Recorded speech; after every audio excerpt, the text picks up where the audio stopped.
welcome to Playtime Podcast, episode 8. Have you missed me? Have you missed us? It's been quite a gap. I'm really sorry. Why? Let me explain.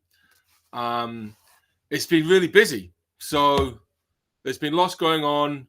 We had our 10th anniversary party. You can see the gig from that online on a YouTube channel and Facebook. We've been finishing our album. There's been lots of mixing and organizing photo shoots and getting contracts signed with guests and all that sort of stuff. And so I found that getting the podcast finished in time to promote the next gig was taking up too much time. So I've started putting up the interval interviews as a way of promoting the next gig. And then, so the new plan is to do that every 2 weeks and do the podcast a little bit less often when there's stuff to talk about.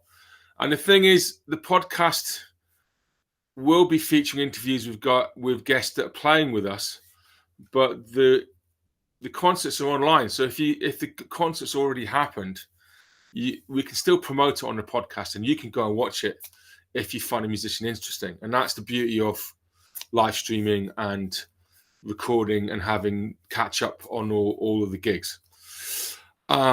So since the last podcast, we've had Anoushka Nanguy. She's an amazing musician and she's so talented. She's going to be absolutely huge. She's a wonderful singer, fantastic trombone player. So later on in this podcast, there's going to be the interval interview with Anoushka. She was in a recording studio somewhere, and we got her catch up with where her career's going, and it was really fun. And since the last podcast, we've also had John Green playing with us, and his interview should be in the next episode. And he also played on the 10th anniversary party, which was fantastic. So that was super fun. We had some great guests. We had Dave Mulligan, John Burgess, Kevin McKenzie, and John. So, and they all played a couple of tunes each, and we had a really fun time. Got a standing ovation. And actually some of the Playtime regulars in the front row got dressed up for the 10th anniversary party, which was really great. Ivan and Blair and that team of guys, thank you so much. They come to every gig. We really appreciate the support. And there were also some people there like Douglas and Jane Ann and Patrick and Adrian Cullen and Caroline Bond, who have been coming pretty much the entire 10 years. So thank you so much to those wonderful supporters of Playtime. Final thing, before I get into the news and letters, at the last Playtime live stream, I promised to show you the Ian Bellamy interval interview from 2021 because it was one of the best ones from that time. Ian takes us around his house. He shows us stuff he found with his metal detector.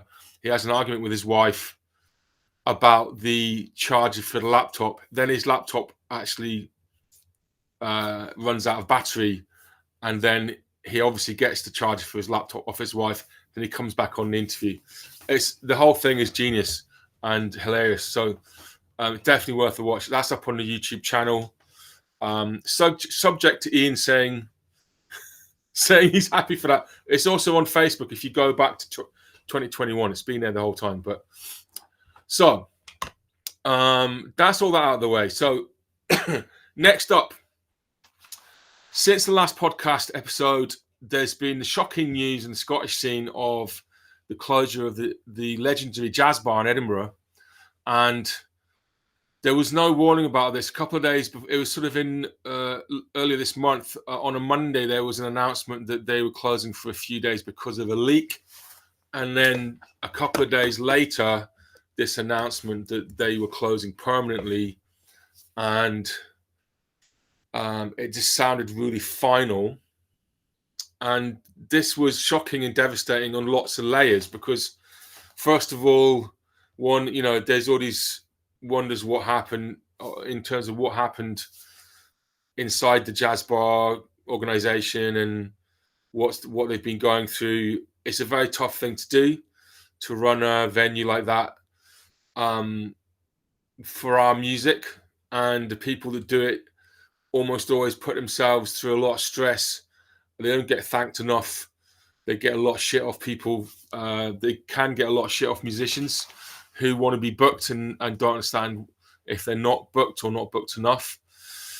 But it's also a difficult thing to run a business like that. I used to run a record label, a jazz record label, and if you want to find out how tough that was for me, go and look at the Scottish Jazz Archive, and there's an interview with me about how difficult I found that. So there's that layer. What actually happened inside Jazz Bar team. Then there's this whole kind of ecosystem of musicians who a lot of their musical lives were centered around the jazz bar, regular gigs, regular places to play, income, place to hang out. And that's suddenly been taken away is extremely shocking and sort of traumatic.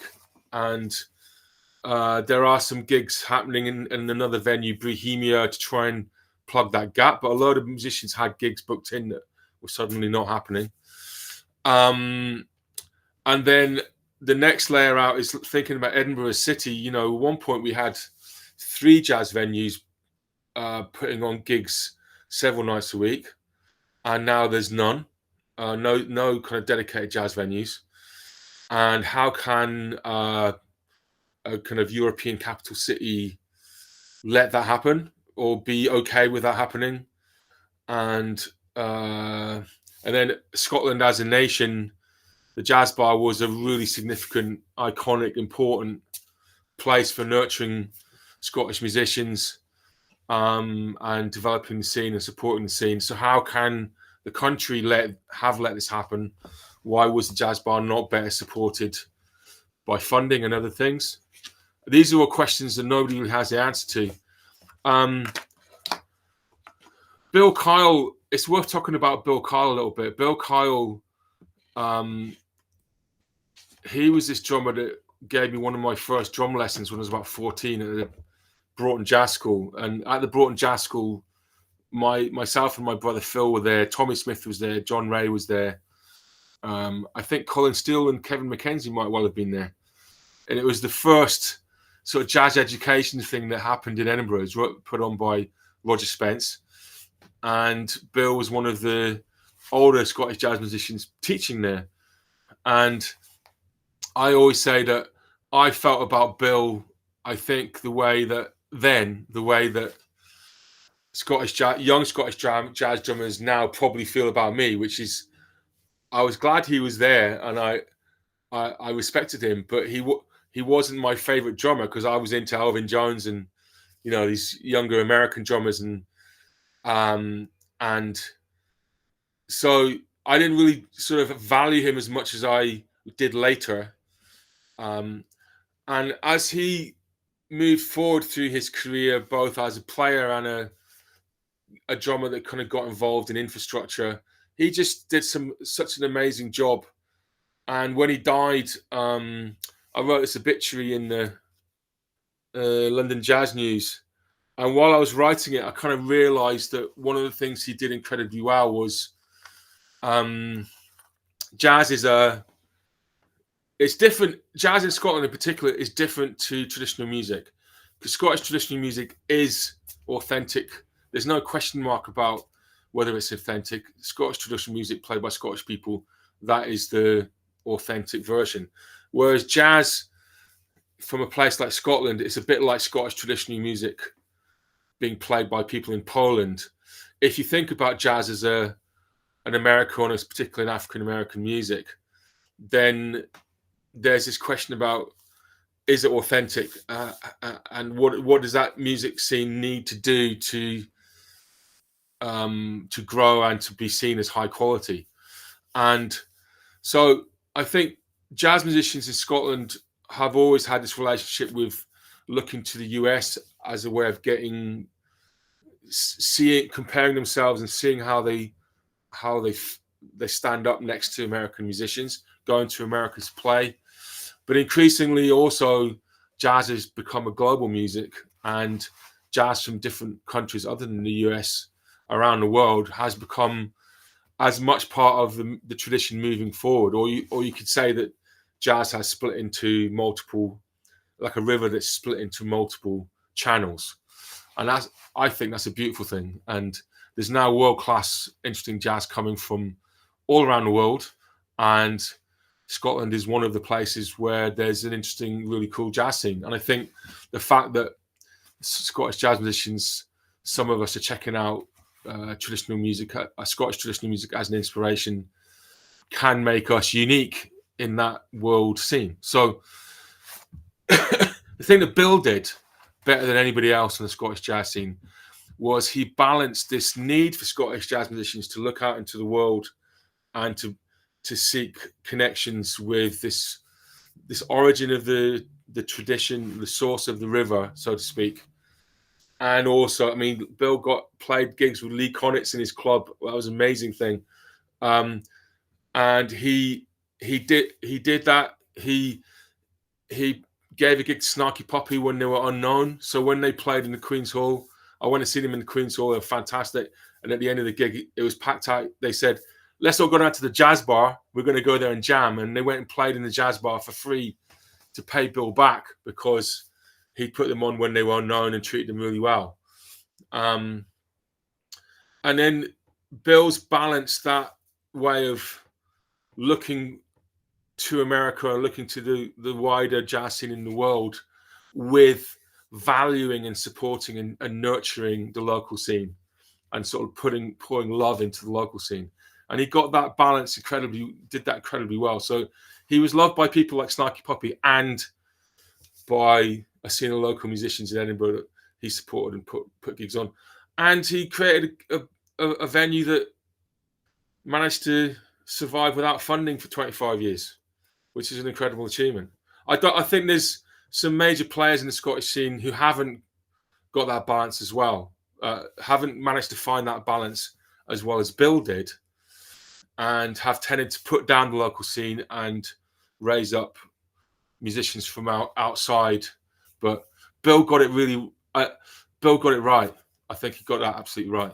So anyway, it's a real sad thing around thinking about Bill as well. If the jazz bar goes down, we don't know exactly what's happening. We don't know if there's going to be jazz bar version 2 coming in the pipeline. So we have to wait and see. But everybody at Playtime was really shocked and gutted to hear about that. So let's hope that the jazz bar manages to find a way forward. But also, Edinburgh as a city and Scotland as a nation needs to address this. And I mean, they say, great European capitals have to have an opera house. They need to have a jazz club. I'm sorry. Personally, I think it's a jazz club supporting the improvising musicians from that country. To me, it's culturally essential. So there's a huge gaping hole in Edinburgh right now, which needs to be filled.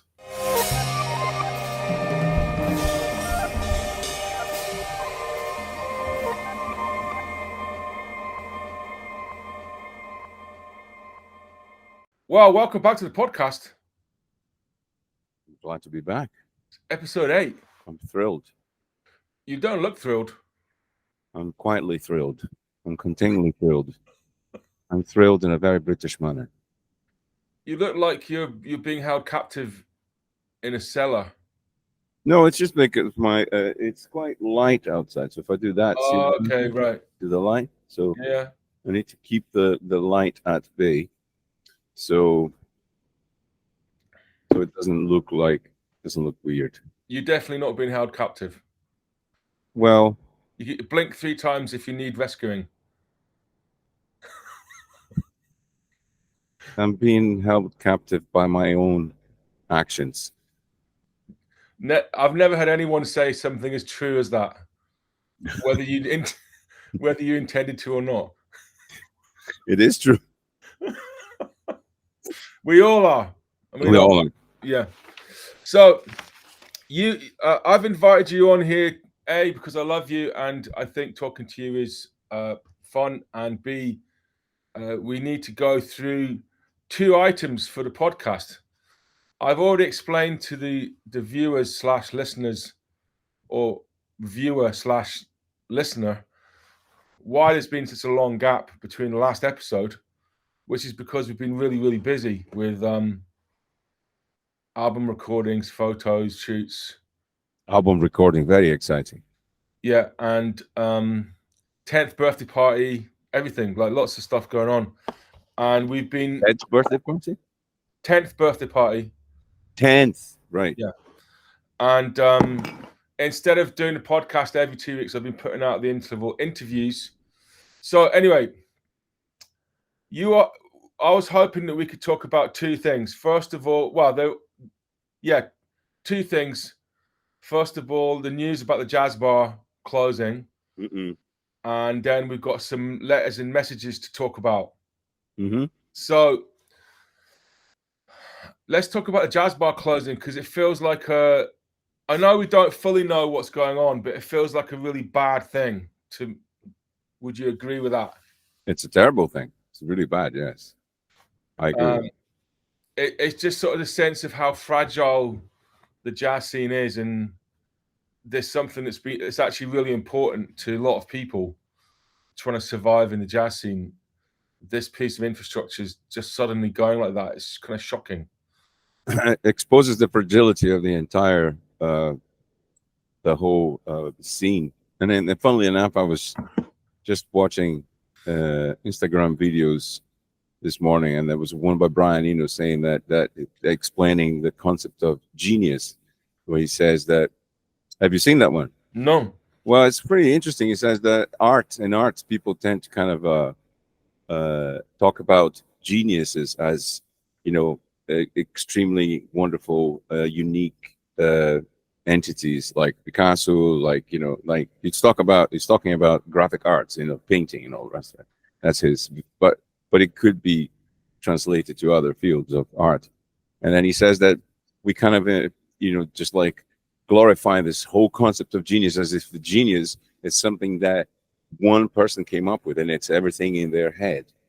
Whereas actually, when he found out after studying and researching and looking and talking to a lot of people and knowing the scene, genius is actually a byproduct of the entire scene. So the entire scene produces people that, or it's is conducive to some really good people to become really good at what they do and then become geniuses. So he came up with the concept of scenius, where the scene, scenius, where a scene that is genius, a scene that produces genius or is conducive to the production of genius. And we are seeing the exact opposite of that, where our scene is being decimated.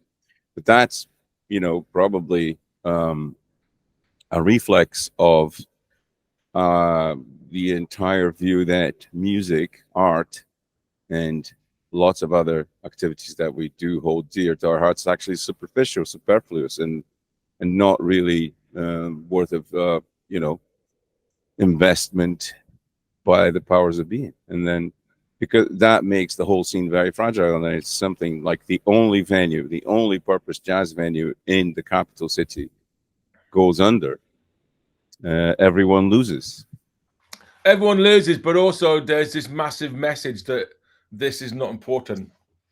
This thing that's happening around, this thing that this venue symbolizes and personifies is not important to,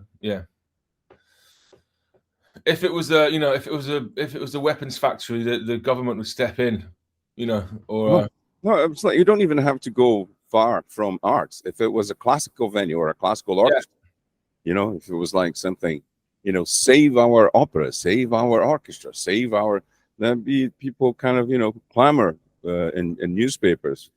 But one of the layers of it is that the jazz bar haven't asked for help from anybody.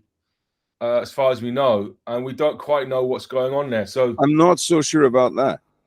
Well, there hasn't been a sort of big ask for benefit concerts and fundraisers and Kickstarters, and maybe not this occasion, but back when Bill Kyle, that is, was alive, Yeah, I've already talked about Bill. Yeah, he asked for help repeatedly, True. and he was flatly denied. Yeah. And it's not, that is kind of it's a worrying trend because, say what you want about Bill and the way he ran the bar or the venue, he was always a champion for the music through his entire life. Huge Bill fan. Yes, and but I remember repeated conversations with him about suggesting exactly that. Why don't you just apply for some money from the Arts Council? And he said the Arts Council doesn't like me. The Arts Council does not fund me. They see the venue as a self-sustaining venue that does not need funding. And that's the one thing. It's like, as soon as you start kind of running as, half successfully business model, they go, it's jazz. They will do it. They will do it for very little money anyway. We don't need to help them. Well, I mean, it is a dilemma of our scene because, I mean, Simon Frith described the jazz economy as a jazz ecology, not an economy. Mm. And because it's sort of, the economy is so small compared to other genres, just the amount of money going through and everything, that people function in different ways to survive. And so Playtime is a great example. So for like about 8 years, we didn't apply for funding. We thought about it. We didn't apply for funding because it was kind of working without funding. We were doing the gigs. We didn't have to deal with anything. We didn't have to explain ourselves to anybody. And the musicians we wanted to play with were happy to play with us. And we were sort of making enough money usually to sort of barely, but just about to pay people.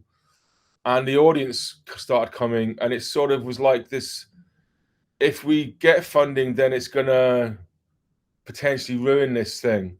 So then you're in this dilemma of, if it can work on its own, is that not better? And so you don't ask for the funding because you think you can survive. But what that does do, it means that key pieces of infrastructure, it was a piece of genius that the jazz bar ran without funding for 25 years. That was an amazing achievement. But it means it's also fragile, and it means it can collapse. Well, you've just gone. I've just lost you. Nothing. And there was a bit of distortion before you went. Hello? Yeah, you're back. Hello? You're back. Okay. So there is another problem, which is like the way the Playtime run is because we took the hit. We decided that we were going to invest that. So like entrepreneurs, we were taking the hit because it was our idea, our interest to make it.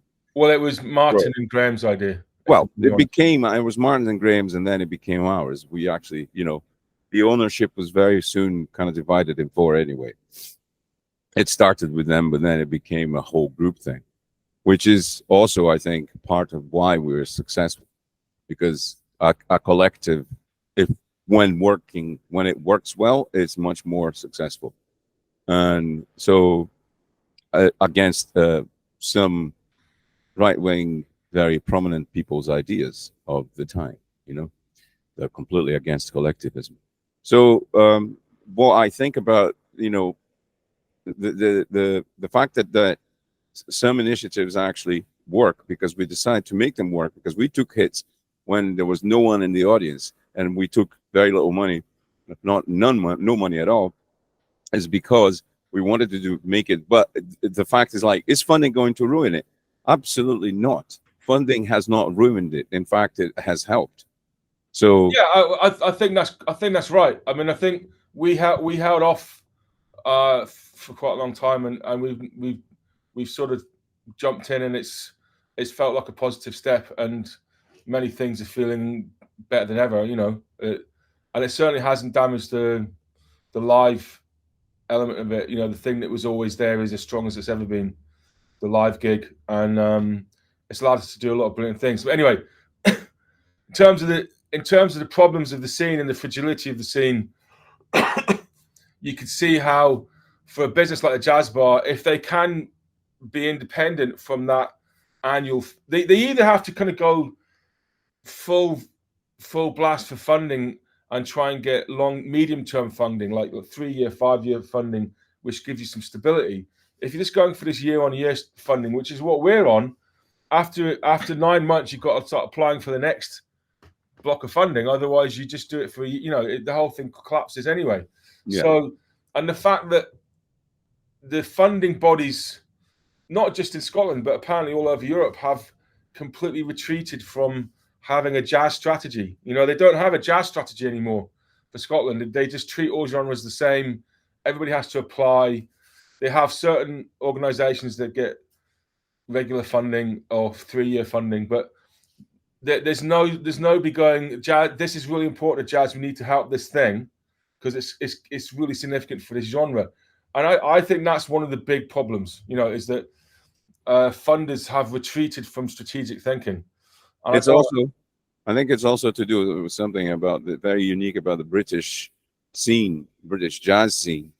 In Brazil, for example, there's absolutely no help at all, which is like terrible.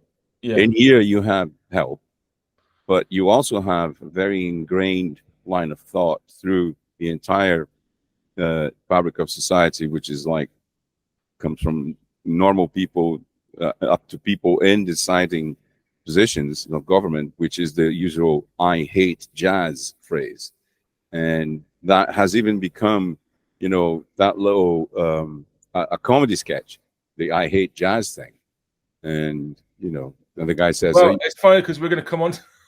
We're going to come on to people who hate jazz in a minute. Yeah, well, then that's fine. It's like, but that's the thing. It's like, the "I hate jazz" thing kind of is very, very ingrained in the British psyche. And I've heard that phrase so many times said by people in the BBC who are actually mouthpieces for the big populace. And then everyone, this guy saying, "Oh, I hate jazz," this thinking that he's saying something cool, which is ridiculous. So, there is a deeply seated prejudice against music that challenges your perception, or music that is, interesting. Because people are generally, if you talk about jazz, people are like, oh no, I don't want to try that. I don't want to. And people get scared, people get afraid, and people get also very defensive about it.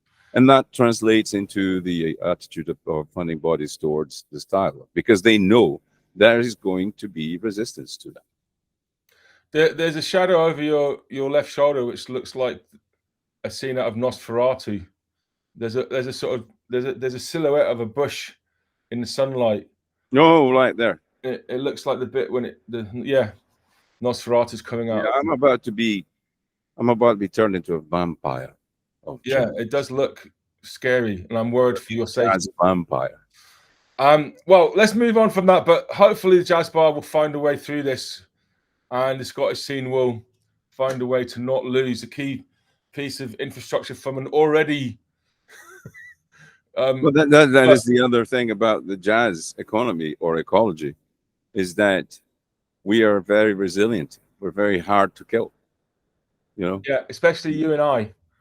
Yeah, well, as they say in the Matrix, there are levels of subsistence that we are prepared to accept. Levels of what? Subsistence? No. Levels of things that you need to exist. Exist. Oh, fuck.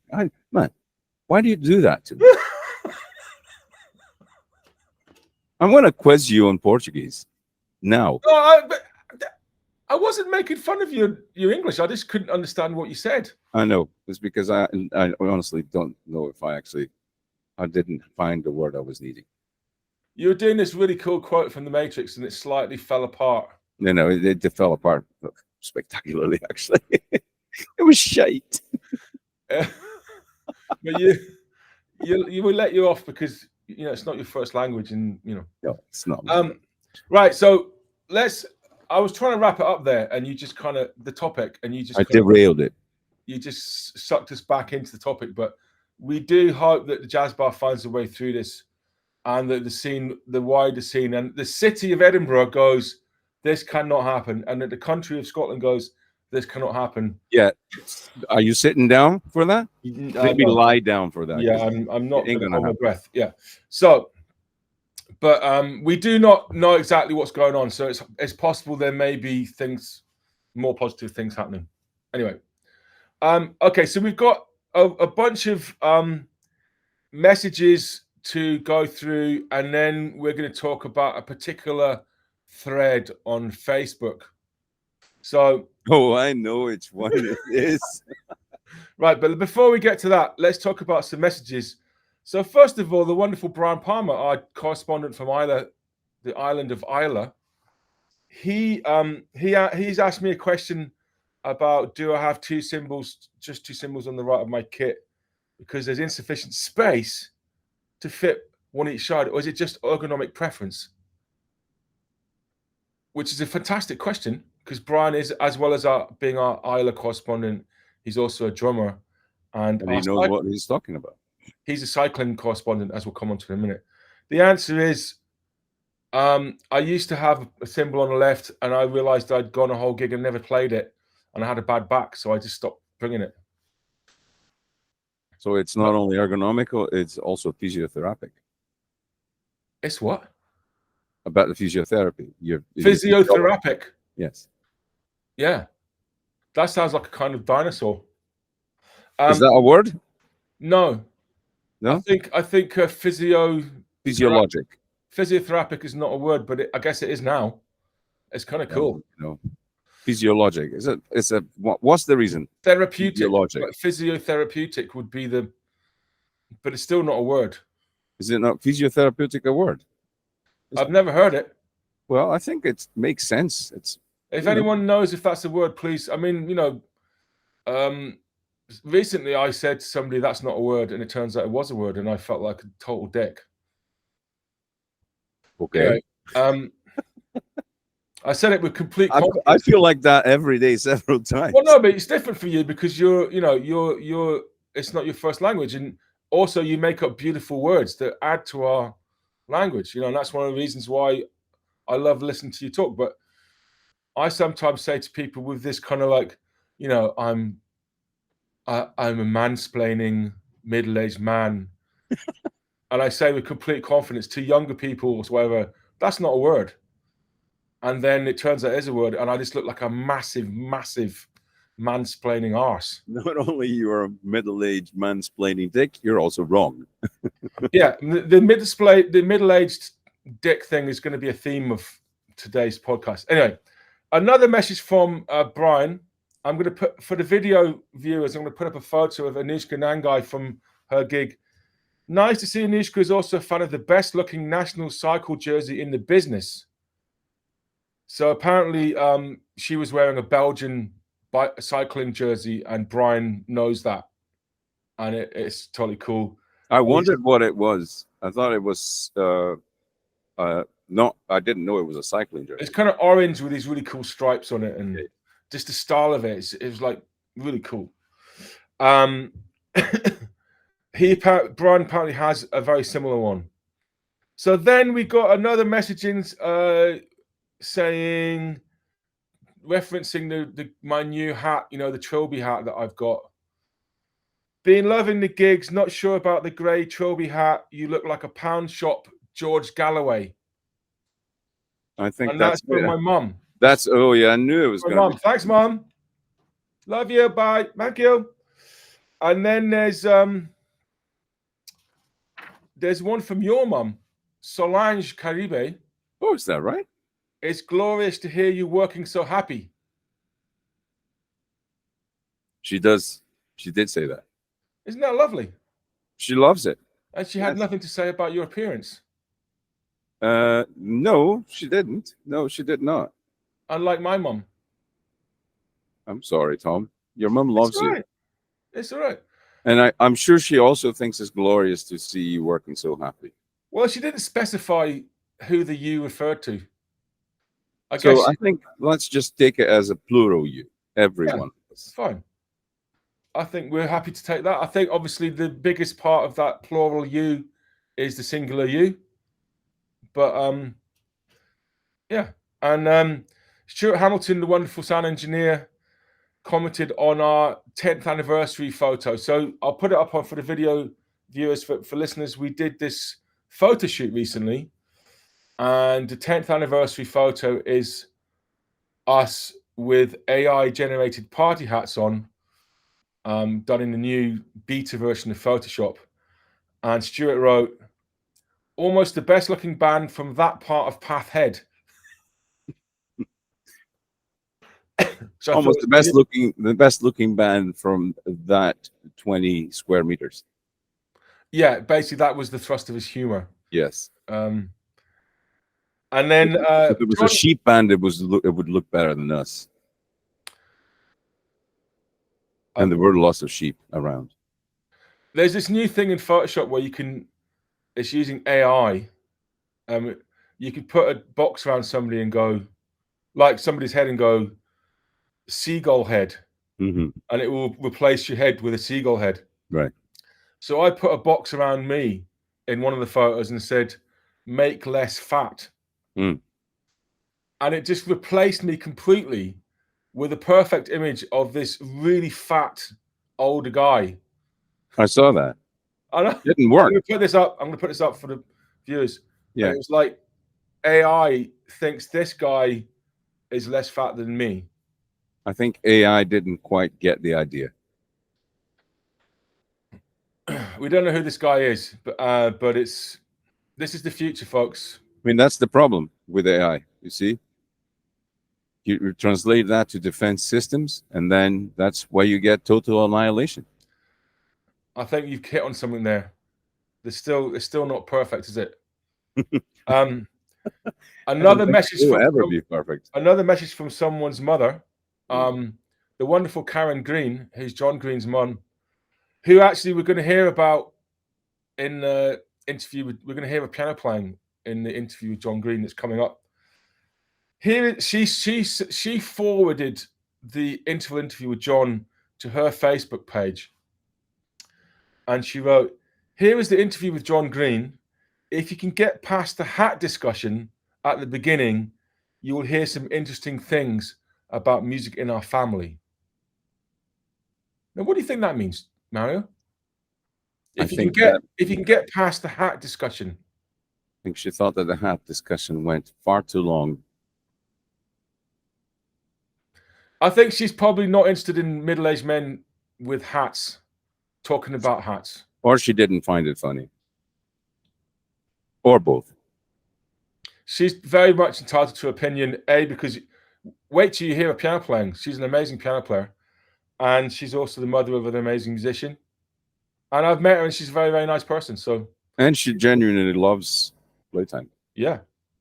So we welcome all comments, positive and negative, because every day is a school day. Apart from, well, there's a certain kind of comment we're going to come on to in a minute. We welcome them as well. Final message to talk about: Caroline Finn, Audience Member of the Year 2023. This is on the video of the. By the way, if you haven't seen the John Green gig, is on Catch Up. Go to our link tree. And this gig, the Laura McDonald gig, is on Catch Up. Go to our link tree. You can watch it on YouTube or Facebook. Caroline Finn wrote on that, "Can I nominate that as the happiest gig of the year? That was the first time I've seen Laura, and she's amazing. Loved this gig." And Laura wrote, "Thank you, Caroline. I thought that was great." Laura is great. Laura is great, and the gig was great. But it was great, that little exchange. I love that. So, brings us on to the Daves. Daves? So basically, if you go onto our Facebook page and scroll down to about February the 18th, we put up a tune called Liftoff from the Stu Brown double drum gig. It's a tune composed by Thomas Chapin that Stu saw my band play when he was 15. And I must have been, I don't know, 25, 23 or something. And we talked about it in the interview. And he remembered the name of it from when he was 15. And so we decided to play that tune on the gig. And it's by Thomas Chapin, this really great saxophone player who died really young. We put it on Facebook, and this whole random series of, the thing is about it that's interesting. A whole random series of middle-aged men, white middle-aged men. I don't know exactly how they're finding it, but they keep coming on saying things like, I've got it here ready. They're saying things like,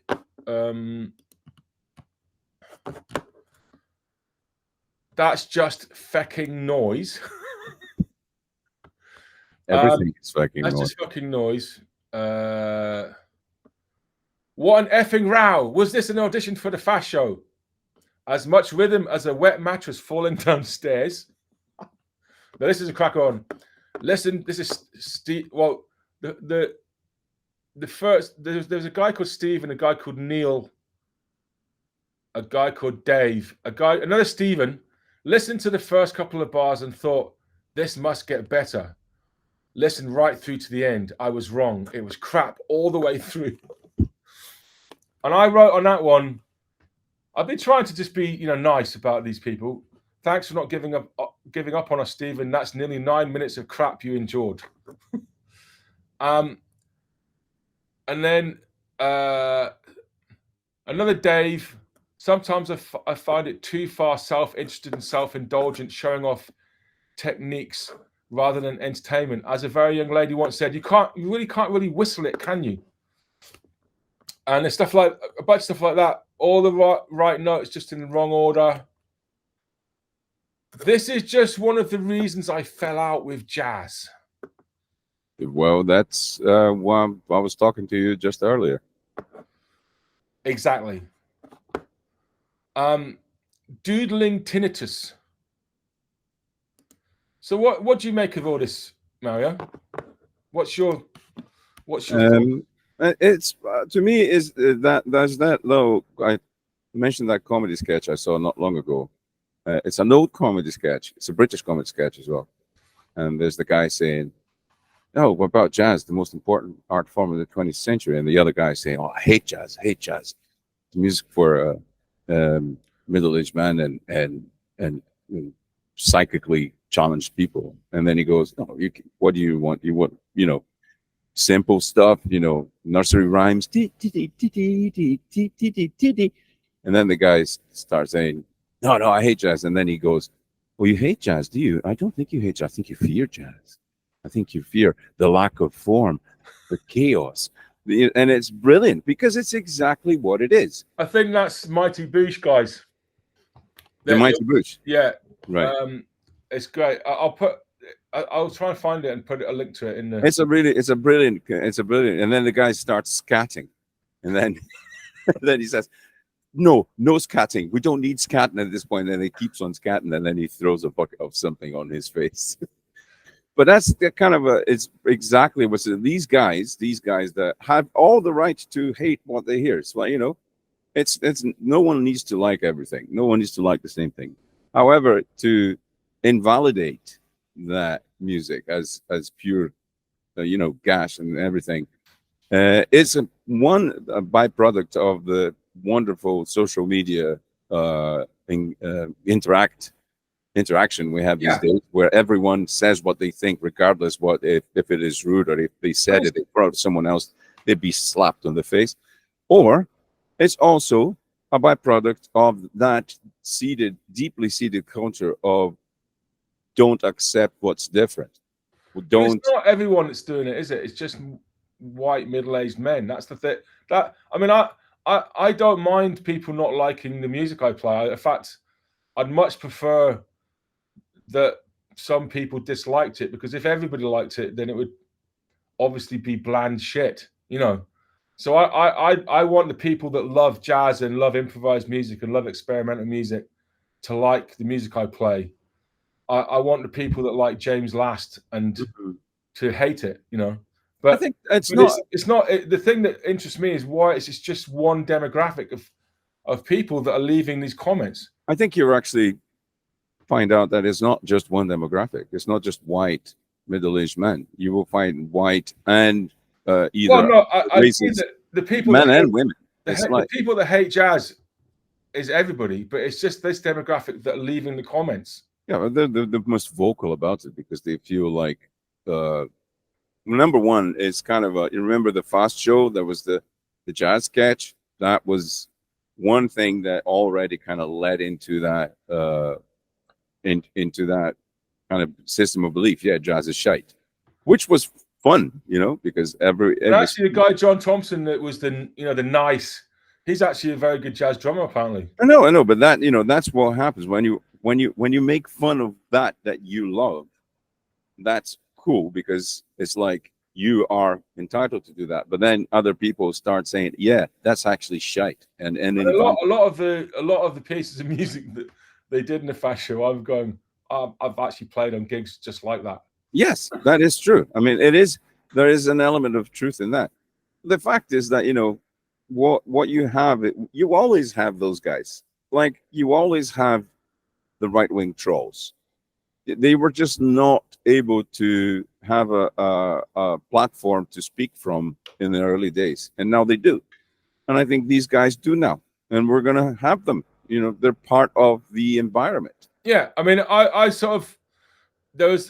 did actually kind of snap and engage with one of them, Dino Vickery, because I was trying to be nice to everybody and going, "Oh, that's great, cool, love you, you're welcome to offer your opinion." But at one point, this guy said that we were pretentious, that our timing was all over the place.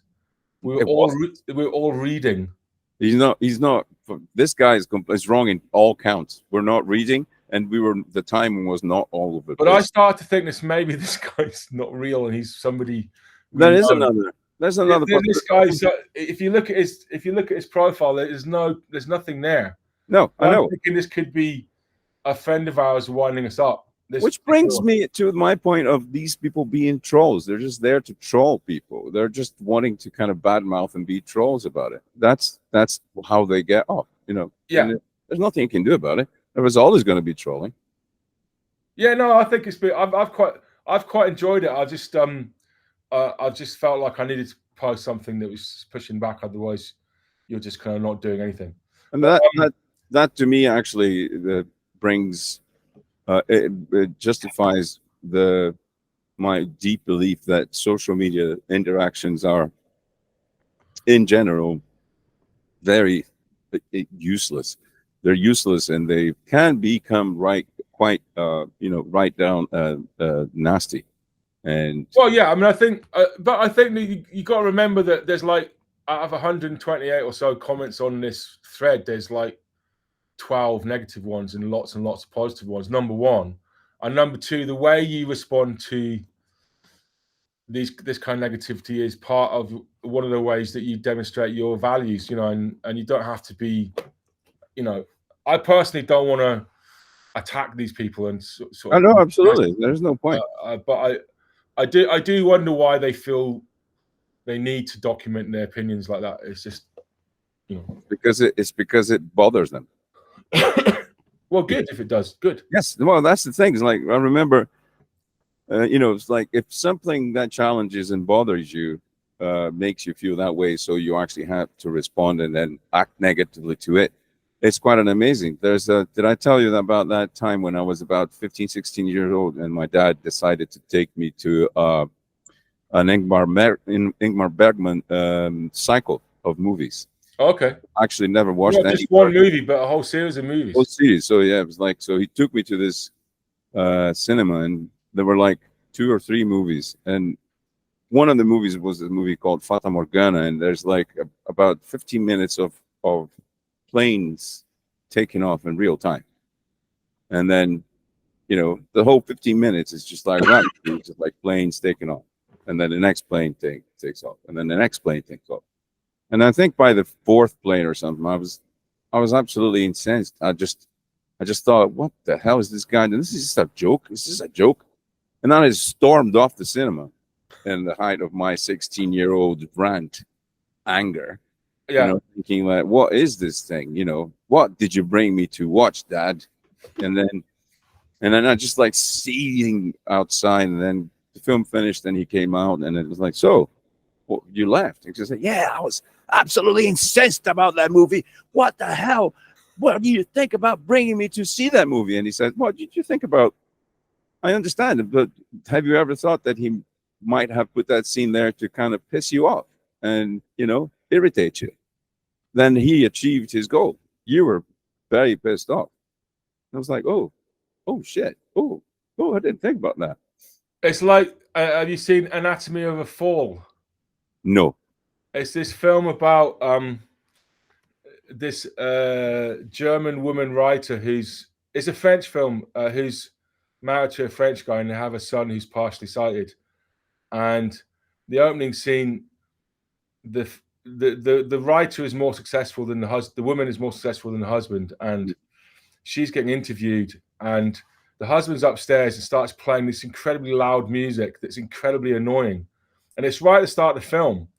And it goes in the film, it goes on and on and on and on to the point where you going, what the hell? And it's exactly the same thing. And you really want to turn the film off because you haven't sort of committed to the film yet, because you're still thinking, what is this? Is this any good? And this really annoying music's playing really loud. And Gina and I are watching on Netflix. We're looking at each other going, what the hell? And then shortly after this, and so the woman's getting interviewed and they have to cancel the interview because of the music. And initially going, well, that's not what would happen. A wife would never tolerate that from her husband and all this. She would just turn it off. But then shortly after that, the guy ends up dead. And the whole of the rest of the film is about whether she murdered him or not. And in retrospect, that bit is so brilliant because even me watching the film wants to kill him. I wanted to kill him because of this bloody music. I wanted to kill somebody. Yeah, there you go. You could have actually, instead of killing him, you could have gone to Facebook and say, "This is tripe." Yeah, right. And the thing is, the filmmaker never says if she did kill him or not, because it was possible he fell from the balcony. Yeah, or it's possible the music killed him. Well, it's a really great film. It's brilliant, but I think this is not a spoiler because it's not what's revealed in the film, but I think she did kill him, and I think the reason why I know that is because the filmmaker put in this music and made it so annoying that guy deserved to die. And that's the big clue. Anyway, we're going to have to wrap it up, Mario. Yes, me Thank too. you so much for coming in from your dungeon. Yeah, don't call my bedroom a dungeon, please. I'm very sorry. That's my bedroom. It looks like a dungeon because otherwise our cinematic experience my image experience wouldn't be as nice. Just before we go, we've got a new program. It's very exciting. Oh yes. So everybody go to our Facebook and look at the new program. It's got some brilliant stuff in it. I've got to go. Thank you so much for coming on. I love you as always, and I'll see you at the next gig. Love you back. Bye. Bye.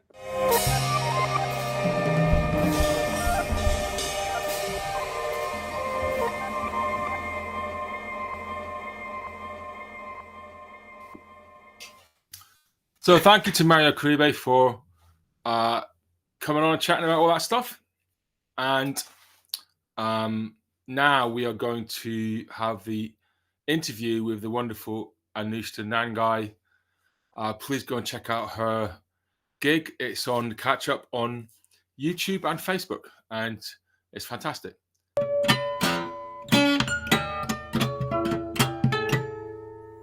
Can you hear me? Hello, Tom. Yeah, I can hear you. Can you hear me? Yeah. Okay, great. So the signal might cut out a little bit just because I'm in the studio and the Wi-Fi's a bit bananas. Well, that's good. It's good. How are you? Good. I'm very well, thanks. How are you, Tom? Nice to see you. I'm good. I'm recording, so I hope that's okay. Okay, cool. Yeah, that's fine. All good. Yeah. I like your hair. What? I like your hair. Oh, thank you. It's just, I like your hair. Ah, thanks. Thank you. I had it blue during lockdown, and I sort of missed that. I remember that. Yeah. I remember. I'm not allowed to do it anymore because apparently it made my face look weird. Maybe next lockdown. No, I'm kidding. I'm kidding. Yeah, maybe one. And where are you? In which studio are you in? Currently in Gorbal Sound. Oh, yeah, I've worked yeah. there. Welcome to Playtime Interval Interview, Playtime Podcast. Oh, thanks very much for having me. Oh, it's a pleasure. I'm excited. You've been on Playtime twice before, I think. Twice, yeah. Once online with Liam, and once at the Outhouse. Yeah, like a year, just almost 2 years ago, that would have been the Outhouse one. And your career seems to be going super well.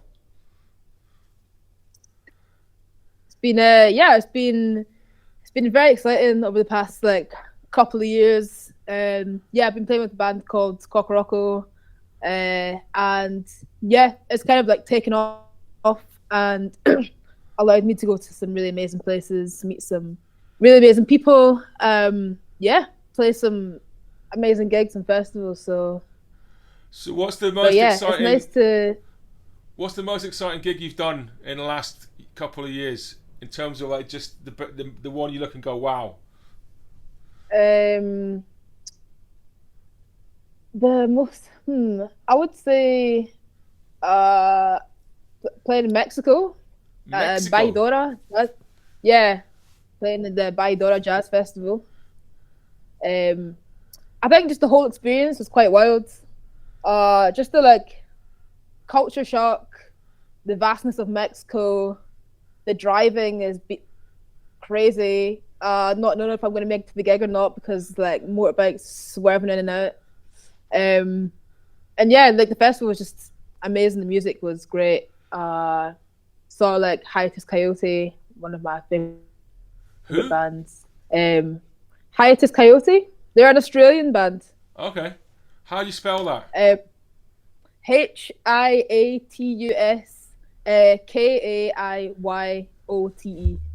like the animal. Okay. Well, you don't spell it the same way. Cool. Just amazing vibes. And which band were you playing with in Mexico? That was with Cocorocco. That's a London-based jazz Afrobeat band.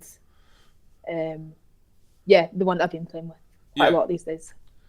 And are you still based in Glasgow? Yes, currently. I mean, people think I've made the move down to London. It's not happened yet. It is going to happen, but for now, Glasgow's the homeland. I mean, it's always the homeland, but do you know what I mean? I'm thriving here. But yeah, I'm just traveling up and down quite a lot. A lot of glitch stuff, Glitch 41. It's a night that I co-run with Liam Shortall and Matisse Sobieski in the south side at the Rum Shack. So we do a monthly night there. So I'm usually always up for that if I can be. Some of my own project stuff as well under New Vision is in the works. And just different bits and bobs. So I'm kind of a bit of a yo-yo up and down at the moment. And are you mostly playing trombone, or how much singing are you doing? It's kind of a pretty equal mix of both, I'd say, at this moment. I think I've sort of been trying to develop singing and playing in a lot of the gigs I've been playing, or a lot of the music I've been writing as well. So I'm really trying to sort of incorporate those two things. I don't know, so they complement each other. Say I'm practicing something on trombone, and I'll try and practice that on voice as well. And sort of just build that into the thing, whatever the thing is. And I've also been experimenting with pedals through trombone as well. So kind of delving into a little bit more of electronic, but jazz, sort of underground. Who are your trombone vibe? Who are your trombone heroes? Good question. I feel like this one always changes and kind of like this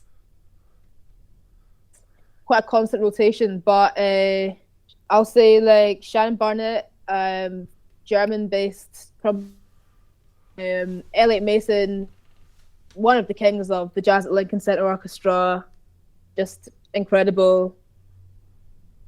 Vincent Gardner, he also plays the Jazz at Lincoln Center. So these are all sort of like more modern trombonists that I like. I would say like I listen to sort of regularly. And then Andre Hayward, he's like a Texas-based trombonist, super soulful, sweet, very like gospel chops kind of vibe. But he's just so soulful. Like you know, you just hear something, you're like, oh wow, that is just so sweet. What about trombone and electronics? Is there anybody doing stuff that you like?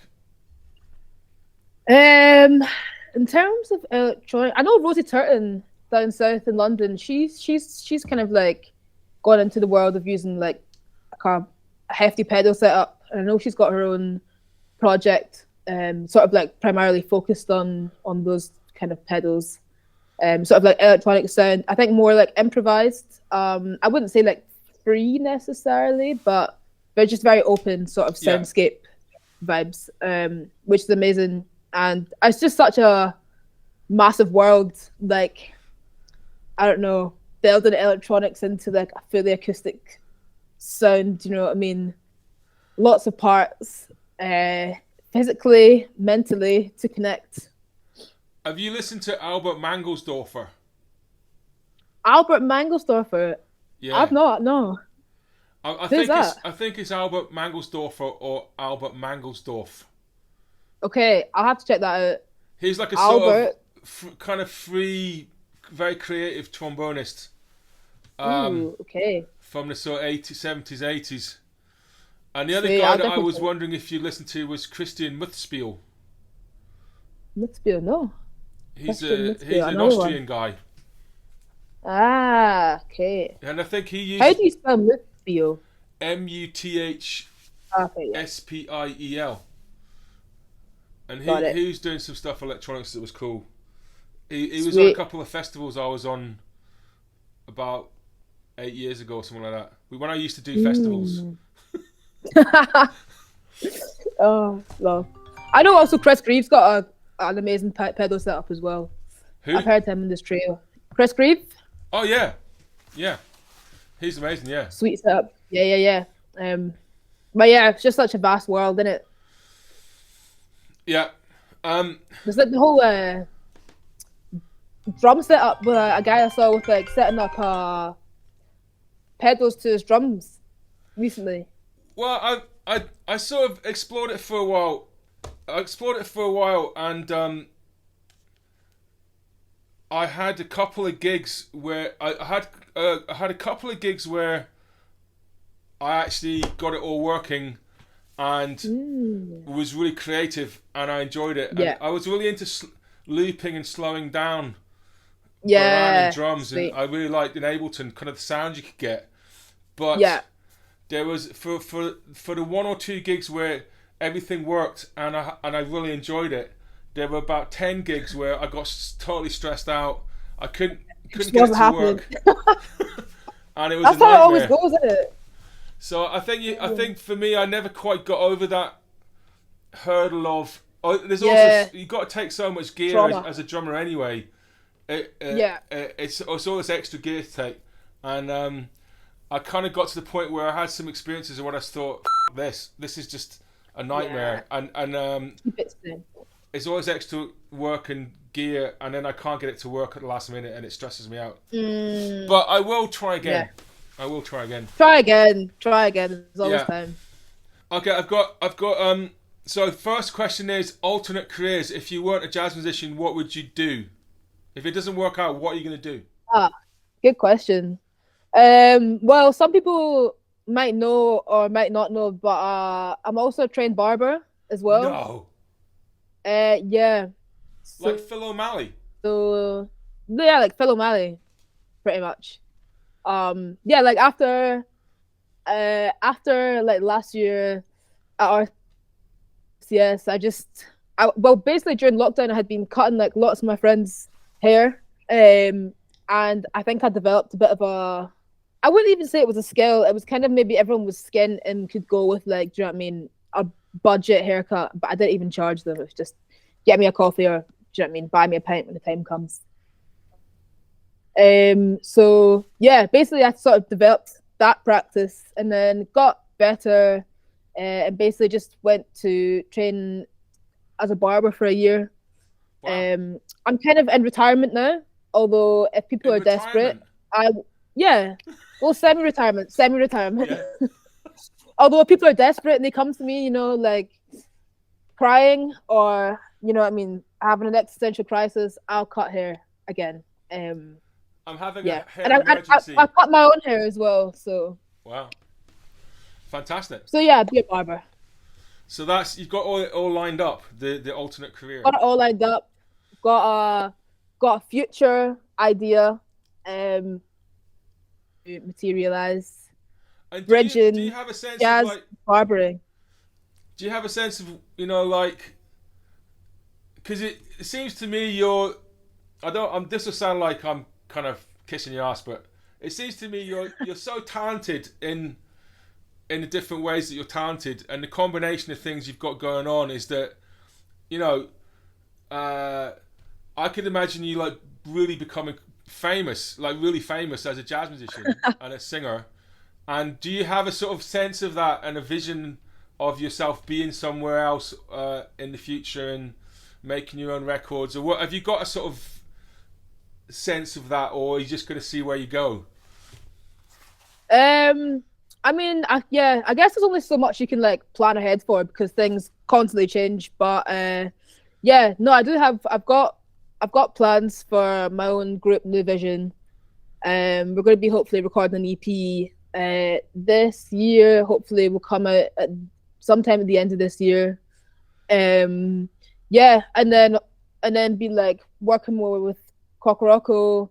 Sort of, it's kind of thing for me right now is trying to find the balance between like being part of like a quite already successful band and then focusing on my own personal career and my own music and writing, and try not to fall off of that train.